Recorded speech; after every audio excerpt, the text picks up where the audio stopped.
What's up guys, I'm Andy from 1A Auto. In this video, I'm going to show you how to replace the mirror switch on this 2010 Toyota Rav4. If you need parts for your vehicle, click the link in the description and head over to 1aauto.com. Just take a straight blade screwdriver or a trim tool, just pry underneath on the side of this panel right here. There's some clips right there, and two on the other side. You can disconnect the connectors right here. Just use the screwdriver or just use your finger and then push on this button as well. Pull that connector out. Now just take a pocket screwdriver right here, this little tab, just push down on that tab and push the mirror switch right out.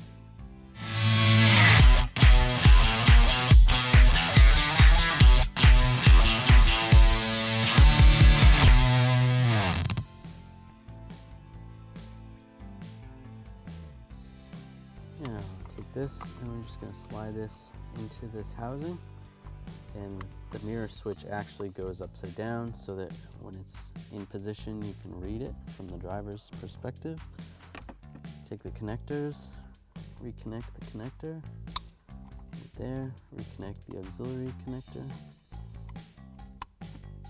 lock it in place, and then take this housing, line it up, lock it down. Thanks for watching. Visit 1aauto.com for quality auto parts shipped to your door, the place for DIY auto repair. And if you enjoyed this video, please click the subscribe button.